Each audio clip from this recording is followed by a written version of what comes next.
واقع شوی وکنه او کرامات بیان کړو د حضرت ابوبکر صدیق صاحب، د حضرت عمر فاروق صاحب رضی الله عنه، د حضرت عثمان صاحب، دا ټول صحابه تذکرہ موږ کړو. اوس په د حضرت علی رضی الله تعالی عنہ دا هغه لکه شان تذکرہ وکړو، دا هغه یو کرامت نیم به وایو چې دا څنګه انسان حضرت علی رضی الله تعالی نبی کریم صلی الله علیه وسلم صحابیو او بل د نبی علیہ الصلوۃ والسلام زومو حضرت فاطمه الزهرا رضی الله تعالی عنها هغه خاونو، د حضرت حسن او د حسین رضی الله عنهما هغه بابا او حضرت علی رضی الله تعالی. تاسو تمایي چې صحابه کرامو کې هر بهترین صفت موجودو او یو صحابي هغه په یو صفت کې زیات مشهور، لکه پرس کا سړی ولس شاګردان دي کنه هر یو قابلی، وای ته وی چې د افاقه دا په بایو کې ډیر ماهر دی، دا بایولوژي والے، دا کیمستري والے، دا میتھمیټکس والے، دا ټول په نور سبجیکټونو پويږي، دی په میث هم پويږي او دی په کیمستري هم پويږي. هغه په کیمستري کې مشهور دی چې ډیر تکړه دی، دا په بایو کې ډیر مشهور دی او دا په میث کې ډیر زیات مشهور دی. دا څنګه نبی رسول الله صحابه ټول صحابه کرام صداقت والو، ابوبکر صدیق صاحب هغه مشهور په صداقت کې، ټول صحابه کرام هغه عدالت والو، د حضرت عمر عدالت ډیر زیات مشهور، ټول صحابه کرام حیا او سخاوت والو، او حیا او سخاوت حضرت عثمان صاحب هغه ډیر زیات مشهور. اوس ټول صحابه کرام هغه شجاعت والو، او ټول نزیات بهادری او شجاعت ته مشهور حضرت علی رضی الله تعالی. تاسو د پته شته خیبر چې کله فتح شو کنه مدینه منوره کې خیبر، د مدینه منوره په شمال کې تقریبا 300 کیلومتره فاصله کې 300-400 کیلومتر دی یو علاقه دغه د خیبر وي، په دې کې يهوديانو دا چې فتح شو کله کنه د خیبر د قلعه چې کومه دروازه وا هغه وسو پهلوانانو په شریک وته زور کو کلاوله به صرف سو پهلوانانو وته زور کو د کلاویدو د پاره به کلاوله قلعه وا ټول علاقه قلعه وا دغه دروازه وا. او چې کله خیبر فتح کیدو کنه صحابه کرام ته ډېر تکلیف حضرت علی رضی الله تعالی عنہ دا ذکر کړو کنه چې خیبر قلعه دروازې ته ورسېدو کنه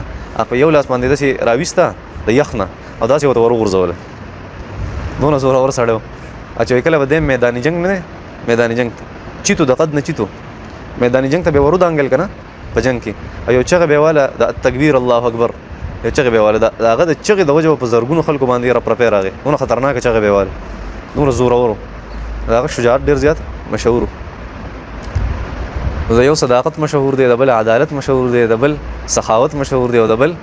شجاعت مشهور دی. صحیح ده. علی رضی الله تعالی عنہ دا بهترین صحابي دی او ډیر زیات لوی عالم دی، ښه دونه لوی عالم دی. یو ورځ څه کار وشو چې سحر ماستن د مانځنه پس کېناستو کنه او سورۃ فاتحه تفسیر خلکو تکاو، د ماستن د مانځنه پس کېناست او د سحر اذان وشو هغه صرف د بسم الله الرحمن الرحیم کې چې دا به د دې تفسیر ختم نو او بیا قران من کو یې راځنه شم کوله دا به کله سر ترسي ټول کمال په دې با کې دی، په یو با باندې لګیو سحر د دون علم وسر ابي یو داوا کړي وای راځي به کمال سورۃ فاتحه د الحمدلله وللضالین پوری کې دې تفسیر میولې کو وای سو په او یو خوانو باندې د پاسه رانه وړي دونه کتابونه به جوړ شي. ما چرته سورۃ فاتحه تفسیر ولیکو په او یو خوانو باندې به مو سو کرانه وړي دا حضرت علی رضی الله تعالی عنہ فرمایي ډیر لوی صحابي او ډیر زیات هغه خلکو کې چې اولین چې کوم خلکو کنه د دین اسلام باغی کوړم به ایمان راوړو باغی خلکو کې کنه حضرت علی رضی الله تعالی ډیر زیات تکالیف هم برداشت کړی او ډیر زیات مهنت هم کړی دین اسلام لپاره، ډیر زیات لوی عالم او ډیر زیات بهادر هم. خیر خدای په کرامات باندې لګ بحث کوو، یو دوه کرامات وایو. نو به کرامت دا چې ورس یو قبر ته ورغلو کنه مقبره ته څنګه چې د حضرت عمر رضی الله تعالی عنہ واقع و دغه شند دا واقع هم ده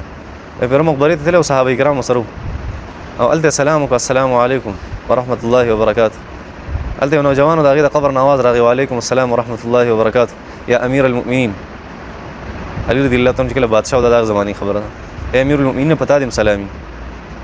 دا هغه حضرت علی رضی الله تعالی عنہ ته فرمایل چې موږ د تخفل خبرونه وایو که تاسو را تخفل خبرونه وایي قبر نو تاواز راغی تر تخفل خبر وایي چې دغه ته حالت حضرت علی رضی الله تعالی عنہ ته فرمایل دلته چې تاسو کوم مالونه او تقسیم شوی دي تاسو چې کوم کورونه دی باغ کې تاسو دشمنانو سیږي اوس او تاسو چې کوم مال دولت هغه تقسیم شو تاسو هغه د سي هغه سردا چلو شو دا چلو ټول حالت وته بیان یو ته تاسو خبرونه دي هغه تیر زموږ کفنونه ودونه زاړه شوی دي چې وښ لیدا زموږ پوزا هغه چنجو خړلې ده زموږ سترګي د هغه چې کم وبوي هغه بيدري دي په اننګو باندې موږ ختم شوی یو په دونه خبره ده چې موږ سم مخ کې لګیلو د خپل ځان لپاره نیک اعمال دغه سلن موږ ته ملاو شو دا کرامت حضرت علی رضی الله تعالی عنہ چې مړ به سره خبرې کولې دا شندا کرامت حضرت عمر رضی الله تعالی عنہ تاسو پورا واقعا اتیر شوی دا غو تابل وزویل و یو بل ډیر عجیبه کرامت حضرت علی رضی الله تعالی عنہ حضرت علی رضی الله تعالی عنہ د حسنین سره ناس حضرت حسن سره د حضرت حسین سره رضی الله تعالی عنہ بچیو دوانه دوی ناس یو سړیو اخوا طرف ته دعا وغوښته په شعرونو کې وی چې دا حاجتمند ده ضرورت او حاجت پوره کون کی ذاته هغه ذاته چې هغه نو د کی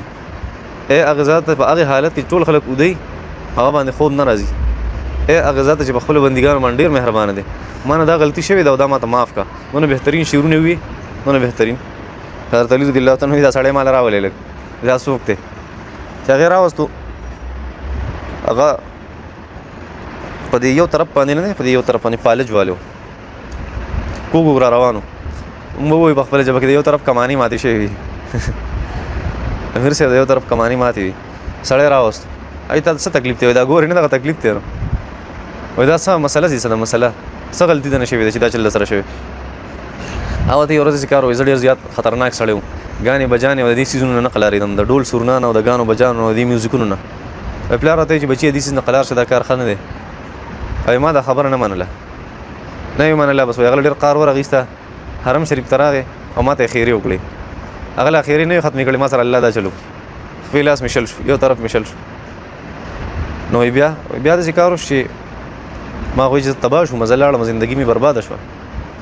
وراله ما هغه بس مينت مې ته شروع چې اوس ما ته دعا وکړه بس ټیک ته دعا برته وکړه بیا باندې کوم څه غلط کار خو سره ته دعا وکړه بس واپس ټیک هغه ما سره وعده وکړه او ما رضا کو په زور باندې چې ما ته دعا کې نو بیا هغه چې کله حرم ته مار علی ګو دعا د پاره حرم شریف نو بیا وروته کور ته راغی کنه نو د کور ته راغلو ډېر ورځې پس چې ما ته دعا وکړه چې اوس ټیک شم ان رضا کې ډېر ورځې پس دیتلو یو ورځ هغه رضا شو پس رضا شو زم حرم ته دعا کوم پلار وته وي ما په خپل اوخ باندې کینو یو خپل اوخ باندې کینو ازمانه دعا د پاره راته ته د بخامه دعا کوم چې ټیک شي هغه اوخه هغه سي اړي شانته وکړه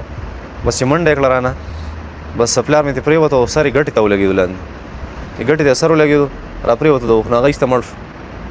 نو زله ته مې چې هغه کوم زما دعا غا زه واخره لته خراب کو اوس ته ذکر وکړه چې زما براه راست دعا قبول کړي زه ټیک شم حضرت علی رضی الله تعالی عنہ ته فرمایل چې ټیک تل ته ودرېګا سلو رکعات نفل وکړه دلته کې نه ستو نفل وکړه کنه حضرت علی رضی الله تعالی ابي دعا وکړه اغلا دعا نه ختم کړي سړی الله جل شانو جوړ